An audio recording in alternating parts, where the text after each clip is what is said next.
quite possibly the best DI box ever built. This thing sounds glorious. In this video, I'm going to be talking to you a little more about this DI and why you might just be sleeping on this Stage and Studio Classic.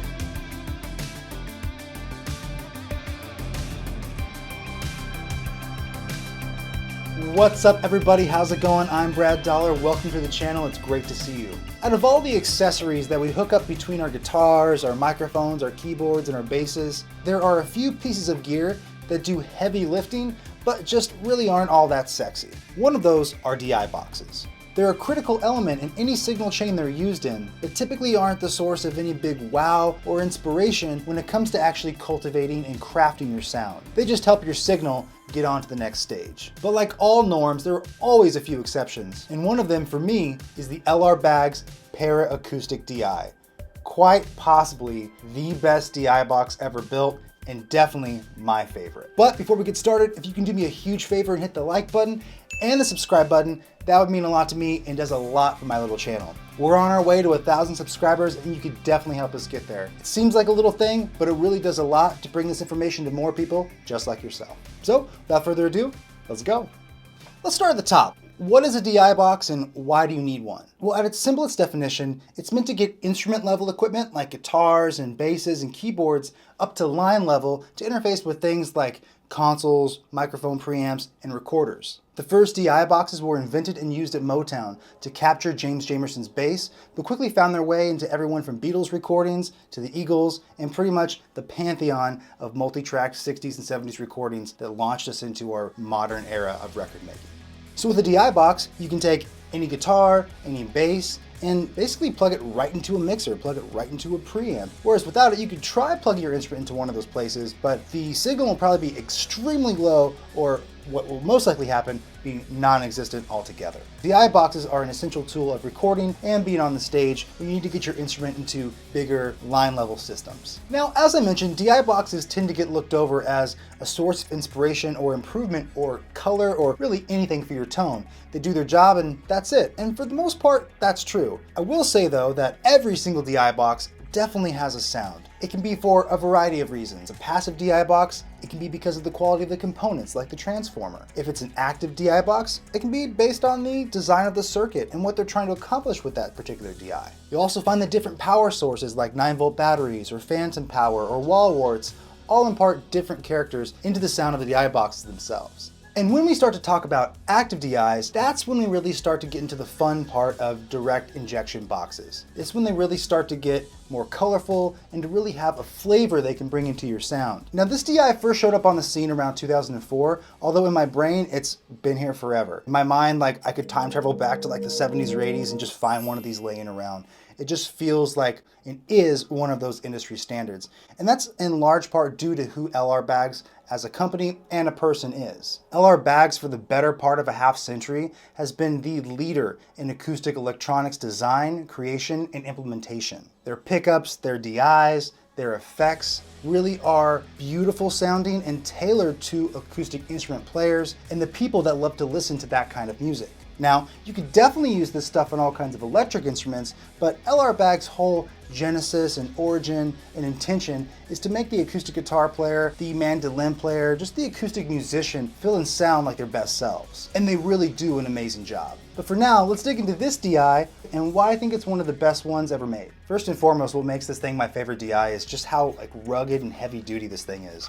Like this thing is a tank. When you think about other tanks like Boss pedals, I can easily say that this thing is as tanky or more of a tank than those are, which is saying a lot. So if you're rather accident prone like myself, or you're a little clumsy with dropping stuff, it's definitely good to have something that's not going to break the first time that it hits the ground by some accident chance.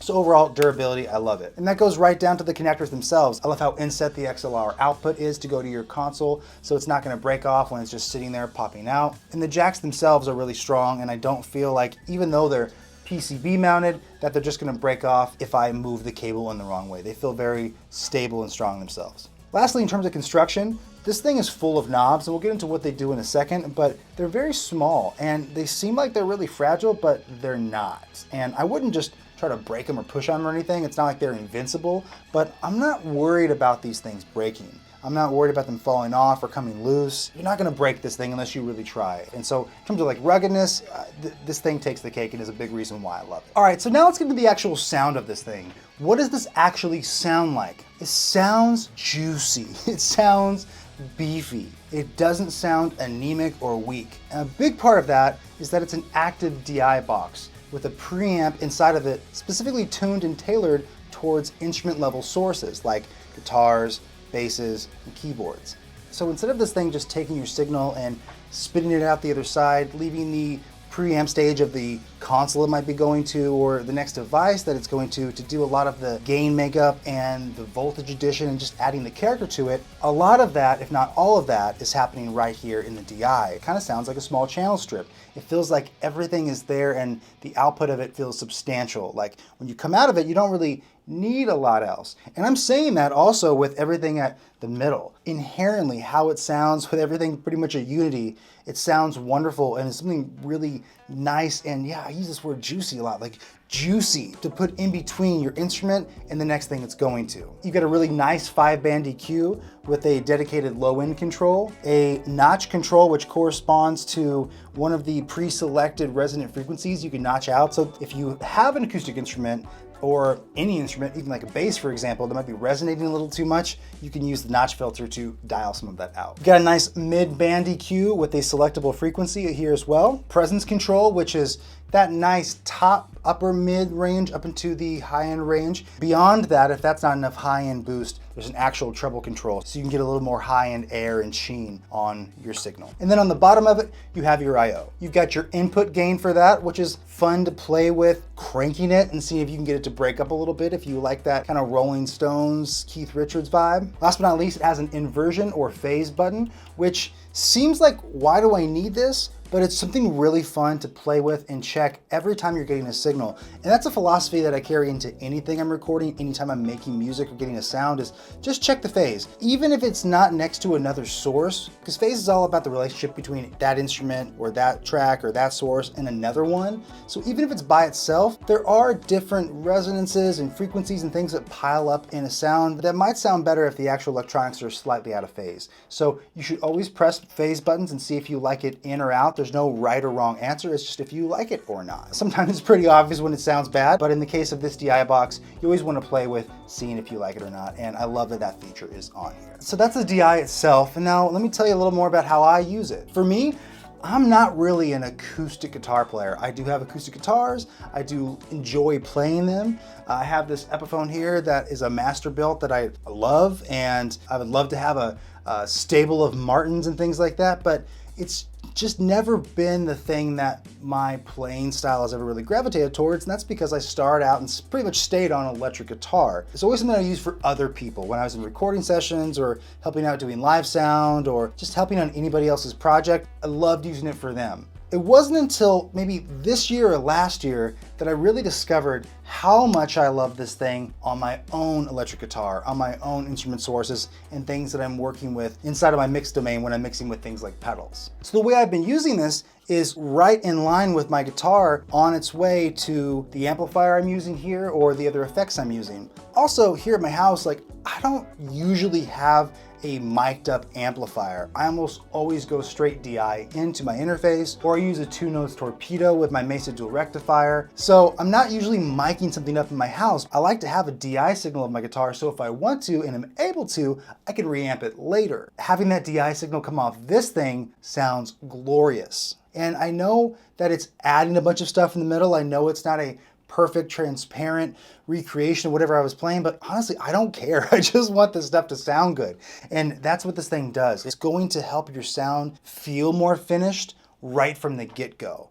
And that's what I love about this. As soon as you plug into this thing, your sound feels so much more finished than without it. And at the end of the day, all we're trying to do is to get to the music, to get to the ideas as quickly as possible so we don't lose them and so we can share them with others as soon as possible. And tools like this make that easy, fun, and like you want to keep doing it over and over again. So for now, at least until something super new and crazy comes along, this is my favorite DI ever. There are other DIs I love. I love the Radial JDI. I love the Countryman. I love the DI input on the BAE desktop Neve preamps. There are other ones that sound so good, and that if I didn't have this and I had to pick something else, honestly, I wouldn't have a problem. And you won't either. There's lots of great DIs out there. But if I had to pick just one, if I had to use one all the time, it's gonna be this. So I'm really grateful that this exists. I'm really grateful to LR Baggs for them making this and making it available still. They haven't put it out of production, and the price point's still reasonable. It's still under $250. You can get them used all day, and whether you get a brand new one or an old one, they're kind of all the same. So look for one if you can. Try to add one to your collection, and I guarantee you, you won't be disappointed. All right, so that's it for now. I hope you found this video helpful, especially if you're trying to figure out which DI box is right for you, if you're shopping for different things to plug into your instrument and make new sounds. I hope this video guided you in a new direction or informed a decision you're about to make. I think that every music creator needs a DI in their life. And for me, it's hard to recommend one that I think would work for as many people as the LR Baggs Para Acoustic DI. Sounds great, it's rugged, and it works in a lot of different unexpected ways that I continue to find joy and excitement. So if you're looking for a DI and you don't know where else to go, check out the Para Acoustic DI. So I hope you like this video. If there's a DI that you love, that you want to share or talk about, leave it in the comment below. Let me know your favorite thing to plug into boxes like this, and maybe other types of accessories that you think get slept on that people should pay more attention to. Thank you all so much for watching. Seriously, appreciate you a ton. Be sure to like, subscribe, comment, talk to me. I love hearing from you. And until next time, can't wait to see you again. Bye.